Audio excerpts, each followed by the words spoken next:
The sun hadn't risen yet, but Eliza was already dressed and out the door, barefoot, breath cloudy in the early chill.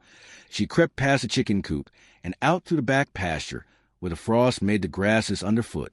Her shawl clung damp to her shoulders, and a dull ache pulsed in her calves from yesterday's chores. She didn't care, not when he was waiting. Tahano always waited, always in the same place, where the cottonwoods leaned over the river and the water ran cold and quick. He stood tall and quiet, like he was carved out of sandstone. He didn't speak until she did. That was his way. "You came," she whispered, trying not to smile too wide. "I always do," he said. "You shouldn't be out here." She stepped closer, resting her hand against his chest. His heartbeat was steady. Hers wasn't. "If I listened to what I should do, I'd be churning butter and marrying some dull-eyed white boy who smells like horses and thinks books are for women with weak wrists." Tahano smiled, just a flicker. "Books are heavy." She laughed, then caught herself. The sound carried too easily here. They sat beneath the trees, knees touching. Eliza told him about her father's latest tantrum, how he'd slapped her brother for letting a horse wander, and then went quiet all night, stewing with whiskey and hate. Tahano didn't interrupt. He listened with his whole body. That's what she loved. He didn't try to fix things, didn't offer platitudes. He just let her be. "I want to leave," she said softly. "I want to go where your people go when the world gets too loud, where no one stares like I'm cracked glass." Tahano's fingers brushed hers, calloused, steady. "There's no place quiet enough to drown the voice of guilt." "Then I'll scream louder." They were still kissing when the sky began to pale. Dawn split the treetops with gold. That's when she heard it, the snap of a twig, the intake of breath. She turned too late. Her younger brother Matthew, no older than 13, stood not 10 feet away, gaping like a boy who'd just seen 2 deer walk on 2 legs and kiss. "Eliza," he choked out like her name was a crime. She stood slowly. "Don't run. Just come here. I'll explain." Matthew turned and ran. Eliza cursed and took off after him, but Tahano caught her wrist. "Let him go." "You don't understand. My father, I know exactly what he'll do." By the time she made it home, the barn door was wide open and voices were shouting. She didn't enter through the front. She slipped in through the side window and listened. "She's been lying to us," her Uncle Caleb thundered. "Lying and rolling with a redskin under our noses. She's a girl." Her mother's voice trembled. "She doesn't know what she's doing." "The hell she don't," said her father. "She's made her choice. She wants to lay down with filth, then let her rot with it." Eliza crouched, breath locked in her throat. The kitchen smelled of burnt biscuits. Something crashed, maybe a plate. "We find him. We put him in the ground," Caleb growled. "We make sure no other squaw-thieving savage thinks he can touch our kin." "What about Eliza?" her mother asked. A dangerous pause followed. "She chose him," her father said flatly. That was all. Eliza didn't wait for more. She ran. Out the window, over the fence, barefoot across gravel and cold mud. Her heart beat so loud she couldn't hear the dogs barking behind her. By the time she reached the river, Tahano was already saddling his horse. "They know," she gasped. "They're coming." He didn't ask how. He didn't need to. "Then we leave now." They rode hard, wind slapping their faces, hooves kicking up mud and pine needles, trees closing around them like a tunnel. The sun was barely up, but behind them rose the shrill cry of whistles, the echo of pursuit, and worse, her father's voice. She would always recognize it, that low rumble like a storm about to break. Tahano pulled the horse toward a game trail that cut through the underbrush. They were already soaked, branches slapping their faces, burrs clinging to Eliza's skirt. "Where are we going?" she shouted. "South. Canyon country. No one follows there. They'll come. My father, he won't stop." He glanced at her, eyes hard with something between sorrow and certainty. "Then he'll have to learn what it feels like to hunt something that bites back." The river rose beside them, swollen from spring thaw. Mist curled above the water like smoke. They stopped long enough for the horse to drink, and for Eliza, to pull a thorn from her foot. Blood streaked the frostbitten grass. Tahano didn't speak of it, just tore fabric from his own shirt to wrap her wound. I'm slowing you down. He looked at her. No. They moved again, deeper into the wild. Birds scattered above, sensing trouble. The forest grew older, darker, roots thick as ropes and rocks slippery with moss. By midday, her dress was torn and her feet were numb, but her resolve had sharpened. I won't go back, she said. You can't. They stopped only when the horse began to falter. In a clearing surrounded by tall pines, they found a place to rest, hidden by nature's design. Tahano made a fire with practiced speed. Eliza watched his hands, the precision of movement. He worked in silence, but everything he did spoke of care. He gave her dried meat and a strip of pine bark to chew for strength. She didn't complain. Didn't need to. For a moment, there was only silence and the crackle of fire. I should hate you, she said finally. If you ask my father, I've thrown my bloodline to the wolves. Tahano met her eyes. Do you? No, but I'm scared. You should be, and you're not. I've lived every day with someone hating me. I stopped fearing it a long time ago. They didn't kiss again that night. It wasn't the time. But when he lay down beside her and she curled into his warmth, it wasn't passion that held them together. It was defiance. It was survival. It was love, raw and real, stripped of poetry and blessed by danger. Far off, in the distance, a single howl cut the night. Too sharp for a wolf, too long for a coyote. It sounded like a man who had lost control of something he never really owned. They didn't sleep. Not that night. And they would never again sleep like they had before. The horse stumbled twice before Tahano reined it in. Mud clung to its legs like chains, and steam rose off its flanks in the cold morning air. Eliza slid off, boots sinking into soft earth, skirt soaked through. She didn't complain. Not anymore. Tahano glanced up the ridge behind them. No sign yet, but the air felt tight, brittle with tension. He crouched low, pressed his palm into the dirt, then sniffed the wind. Her breath caught as she watched him. He moved like part of the forest, a shadow among trees, alive in a way no one from her world ever had been. They're close, he said simply. How close? They'll see the tracks by midday. We need to cross the river again. Throw the scent. Eliza nodded, tucking her hair back. It was matted with twigs, dirt, and desperation. The river had already cut a chill into her bones once today, but she said nothing. They mounted again and pressed forward through the underbrush, the trees clawing at them like desperate hands. Birds fled their passing, and somewhere far off, the echo of a distant shout rolled down a canyon wall. Eliza didn't look back. She didn't need to. Her father's voice haunted the wind like a curse. By noon, they reached the water.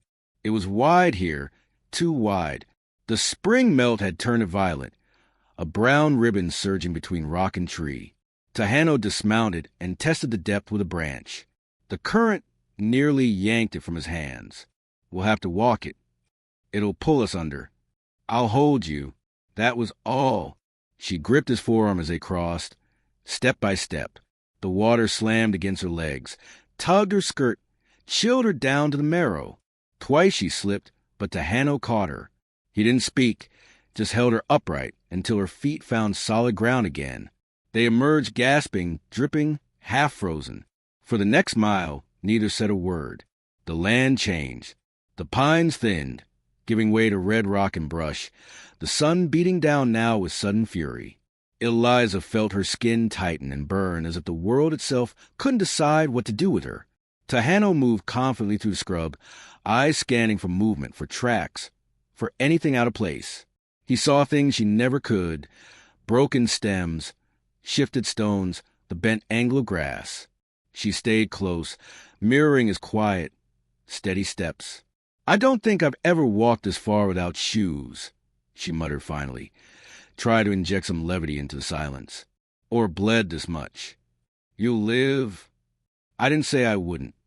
You're stronger than you were yesterday. She smiled, despite the fear curling in her gut. They stopped briefly beneath the shade of a stunted tree. Tahano tore open a pouch of dried meat, handed her a piece. then began binding his own ribs with a strip of fabric. Eliza caught sight of the bruises, purple and green blooms across his side from the earlier ride. How bad is it? Not bad enough to stop. And if it was, then I'd keep going slower. He looked up then, and something passed between them.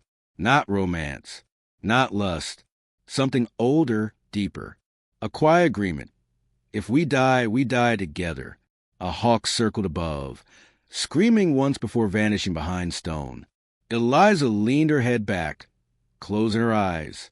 For a moment, the warmth felt good, real, but then it was shattered by a sound, close, sharp, unmistakable. Gunfire. One shot. Then another. Tahano's face hardened.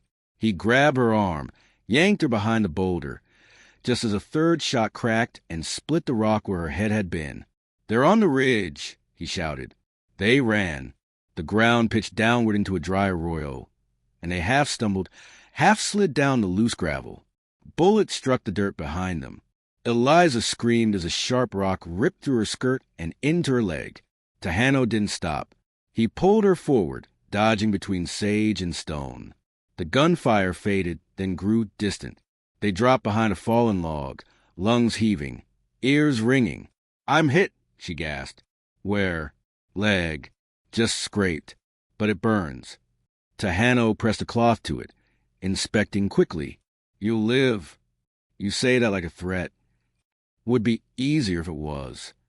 She laughed then, just a short, broken sound. And somehow it helped. They waited in silence, listening. The voices grew fainter. The chase had scattered. The canyon worked in their favor, swallowing sound and sight alike. Tahano leaned closer. "We'll rest here a little while. Then I'll take you to a place where they won't follow." "Why wouldn't they?" "Because even your father fears ghosts." Eliza blinked. "Ghosts?" He didn't answer. She leaned against a rock, every inch of her aching, blood oozing from her shin, dress torn, hair wild. But she felt more alive than ever, more herself. Tahano unrolled a small bundle from his pack. Herbs, crushed berries, bits of bark. He dipped one in water and pressed it to her cut. She winced. "That smells awful." "Good. Means it works." They sat in silence, their shoulders touching.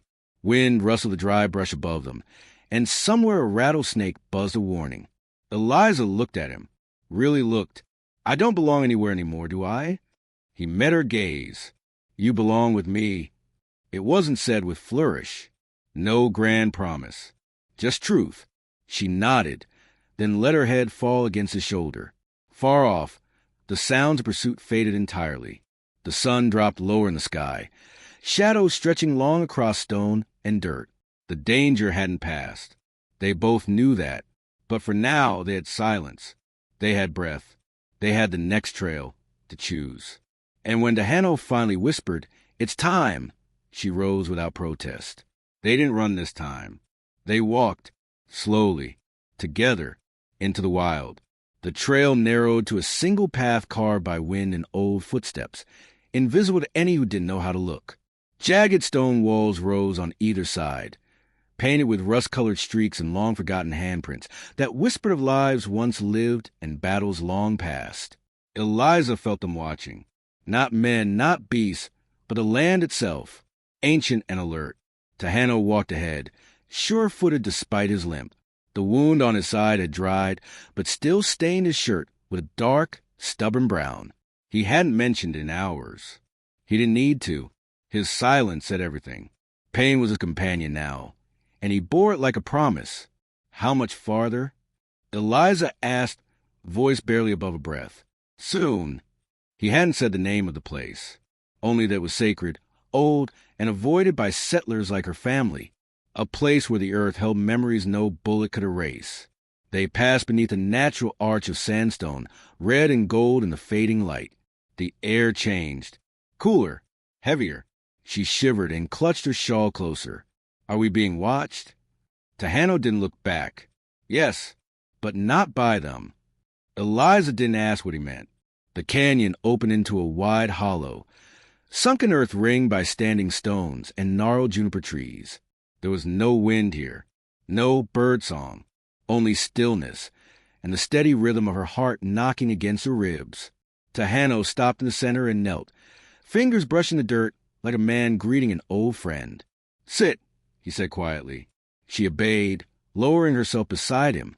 The dust smelled of ash and sage, dry but alive. "This place," he said, "was once a place of healing. My grandfather brought me here when I was 5. I had fever, the kind that steals breath. He said the land would remember me if I lived. Maybe it did. You think it'll protect us? I think your father wouldn't dare cross the canyon mouth. He fears things he doesn't understand." Eliza looked around. The stones stood like silent sentinels, their surfaces carved with symbols she couldn't read. She wondered if they were prayers or warnings. "What if they come anyway?" she whispered. Tahano smiled faintly. "Then we'll make this our last stand." She didn't want to die. Not here. Not now. But somehow, the idea of dying beside him, in a place that remembered love, not hate, felt less like fear and more like truth. They built a fire with dry roots and bits of bark. The flames danced low, casting shadows across their faces. Eliza watched him wrap a clean cloth around his ribs, his fingers steady even when they shook. "You were a boy when you came here," she said. "What were you like then?" "Quiet. Angry. I broke a boy's nose for laughing at me. My grandfather said if I didn't learn to be still, I'd burn out before I learned to fight the right enemy." "Did you?" "Still learning." She leaned closer. "So am I." Their fingers found each other's in the dirt. No words, just touch. Night fell thick and fast. Stars bloomed overhead, clearer than Eliza had ever seen. The sky stretched endlessly, like the world itself had opened up to show her what was waiting beyond pain. Tahano stirred the fire, then reached into his pouch and pulled out a small bundle of blue cornmeal, wrapped in a strip of hide. He sprinkled some on the flames, murmuring something she didn't understand. The fire flared briefly blue. What was that? An offering. To what? To those who were here before us, so they know we come in peace. Eliza bowed her head. I never did that. I never offered anything. Just took. You're offering now. In the quiet that followed, she felt something shift inside her, a breaking but not like glass, more like a seed splitting open in dark soil, uncertain, but full of something living. They slept beneath a blanket of stars. Tahano kept his knife at his side. Eliza slept with her head on his chest, rising and falling with his breath. At dawn, a shadow fell across them. Tahano's eyes opened first. They stood, 5 riders at the canyon's edge. Her father, her brother, 3 others, faces grim, rifles drawn. Eliza stepped forward, heart pounding. "Stop," she shouted. "This is sacred ground." Her father's voice cracked across the air. "You disgrace your mother's name. You think hiding behind savages makes you clean?" "I'm not hiding," she said. "I chose this. I chose him. He kidnapped you." "No, he saved me from you." Her brother's eyes wavered. His rifle lowered a fraction. Tahano stepped beside her, calm and unflinching. "This land is not yours," he said evenly. "Turn around. Leave." "Or what?" her uncle sneered. "You'll curse us." "No, the land will." A beat of silence. The air pressed down. Then a shot rang out. Eliza flinched, eyes wide. Tahano stumbled back, clutching his arm. Her father cocked his rifle again. "Eliza, come here. Now." She didn't move. I said, "You shoot again," she said, voice low, "and I'll never forgive you. Not in this life. Not in the next." Her brother turned his horse. Slowly. Then another. Then all of them. Her father sat frozen, staring at her like she was something he no longer recognized. "You are not my daughter," he said. She let the silence answer for her. The riders vanished back into the canyon, swallowed by dust. Eliza turned, trembling, and knelt beside Tahano. The bullet had passed clean, blood, but not deep. "You're not dying today," she whispered. He winced but smiled. "You sound disappointed." "I'm saving the good eulogy for later." She pressed the cloth to his arm, wrapping it tight. The fire behind them crackled as if nothing had happened, and for the first time, it felt like the chase was truly over. But the journey wasn't. Not yet. Tahano's wound bled steady and dark. Eliza worked fast, her hands slick, fingers trembling as she wrapped his arm with a strip torn from her own skirt. The fabric soaked through almost immediately. He gritted his teeth, but didn't cry out. There was no time for pain. "We need to leave," he said through clenched jaw. "They'll come back. Maybe not today, but they will." Eliza nodded. The sanctuary had protected them once. It would not be enough again. The boundary had been broken. By her father's bullet, by their presence, by love that refused to be quiet. "I can walk," he added.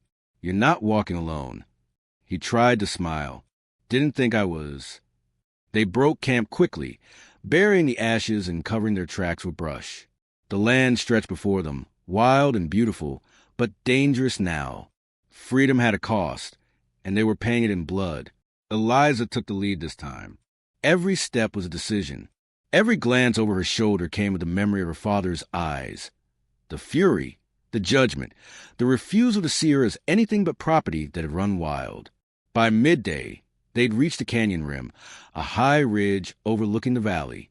From there, they could see the plains below, stretching out like a sea of gold and sage. A future waited somewhere out there, uncertain, untamed. But theirs. Tahano slumped against a rock, his strength fading. She crouched beside him, pulling his canteen from the saddle and lifting it to his lips. "Drink." He did, then exhaled. "You know they'll follow. Maybe not today, but one day." "Let them," she said. "They'll find nothing but dust." A hawk circled above them, casting a thin shadow that glided across Tahano's cheek. He watched it with heavy eyes. "When I was a boy," he murmured, "my uncle told me hawks carry messages between worlds. He said they follow those who are at the edge of change." Eliza followed the hawk's flight until it disappeared into the sun. "We're past the edge," she said. "We already changed." They moved on. The trail down the ridge was narrow, flanked by loose gravel and sharp rock. Eliza went slow, guiding the horse with care. Tahano clung to the saddle, jaw clenched, every jolt lighting a fire in his side. At the bottom, a spring bubbled from the rocks, clear and cold. Eliza let the horse drink, then splashed her face. Dirt ran off in dark streaks. Her reflection stared back at her. Wild hair, cracked lips, eyes sharper than they'd ever been. The girl from the settlement was gone. Tahano sat nearby, watching her. "You're not the same," he said softly. "I know. You're stronger than most men I've known." She smiled faintly. "Don't let that scare you." "It doesn't." That night, they made camp under a cottonwood grove. The wind whispered through the leaves like the hush of 1,000 voices, and the fire was small, just enough to warm, not enough to draw attention. Eliza sat beside him, his head resting against her shoulder, breath shallow but steady. "I never thought I'd survive this long," she whispered. "I did." "You're a terrible liar." "Only when I care." She kissed the top of his head, her fingers tangled in his hair. "I used to dream of escape," she said, "but it was always just me alone, riding west. Never thought I'd want to take someone with me." Tahano's eyes drifted shut. "Now you do." "I don't want to take you with me," she murmured. "I want to follow you." For a moment, there was only the fire's crackle and the hush of wind. But then came a sound neither of them wanted to hear. Hoofbeats. Close. Fast. Eliza sprang up, grabbing Tahano's knife from his belt. He stirred but didn't rise. A rider burst into view, her brother, Matthew, alone, no rifle in hand, no fury on his face, just fear. "Eliza," he called out breathless. "They're coming. The others. Father, Uncle Caleb, they're not letting us go." "How far?" she demanded. "Half a day. They're not stopping." Eliza stared at him. "Why are you warning me?" Matthew dismounted. "Because I saw what he did. To Ma, after you left." Her breath caught. "What happened?" He blamed her, said it was her softness that let you break. She didn't deserve that. "And neither do you." Tahano struggled to his feet. You can ride with us. Matthew shook his head. I can't. I've got to go back. I've got younger sisters. If I leave, he'll turn on them. Eliza stepped forward and hugged him tightly. He was still just a boy, his ribs sharp, his voice cracking. Thank you, she whispered. Matthew turned and rode off into the dark. By dawn, they were moving again. Eliza rode now, with Tahano in front, his body weak, but his mind alert. They traveled light, fast. No trail left behind. But the storm came anyway. By late morning, they heard the posse closing in, dogs barking, men shouting, the sound of vengeance gaining speed. Tahano turned in the saddle. We make our stand at the bluff. There's a pass. One way in. Eliza nodded. Then that's where it ends. They reached the bluff by noon. A sheer drop on one side, a narrow pass on the other. No escape, but the high ground was theirs. She helped him down. He stood, barely, leaning on her shoulder. You sure about this? He asked. No, but I'm not running anymore. She readied the rifle they'd taken from a fallen settler weeks ago. Loaded. Checked the sights. Her fingers no longer shook. The posse came into view just as the sun hit its peak. 5 riders. Her father at the front. Eliza, he bellowed. You've got one chance. Come down. Leave the red bastard behind. We'll pretend this never happened. She stepped forward, voice cold. This happened, and I'm not pretending anymore. You'll burn for this. I'd rather burn free than live caged. He raised his rifle. Eliza fired first. The shot rang out, echoing through the canyon. His horse reared, throwing him off. The others hesitated, unsure, surprised by her speed, her precision. Tahano, she said, can you hold the right side? He raised a knife in his good hand. I'll hold it. They fought like ghosts, fast, ruthless, silent between breaths. Eliza fired again, winging a rider. Another turned tail. Caleb charged, roaring, but Tahano met him with steel. The blade flashed once, twice, and Caleb fell. Her father staggered to his feet, eyes wild. You were mine, he growled. You were supposed to belong to us. Eliza stepped closer, rifle lowered, face calm. I was never yours. He lunged. The rifle cracked. This time he stayed down. When it was over, the wind returned. Soft, cleansing. Tahano leaned on her, bloody but alive. The past was silent now. The world around them didn't celebrate. It simply accepted. They buried the dead quickly. Not for honor, but to let the past rest. By nightfall, they rode again, south, into land untouched by her family's reach. And when they found the wide valley at dawn, the one he'd once spoken of in hushed tones, they didn't speak. They just looked at it. Miles of open earth, untamed sky, wild rivers. Eliza dismounted, stood barefoot in the grass. She took his hand, pressed it to her heart. This is freedom, she said, and it cost us everything. Tahano nodded. Everything that didn't matter. They never looked back. And when people later asked about the settler girl who ran with a Navajo warrior, some said she died. Others said he abandoned her. Most said it was just a story. But the wind still carried her name through the canyons. Not as a warning, as a legend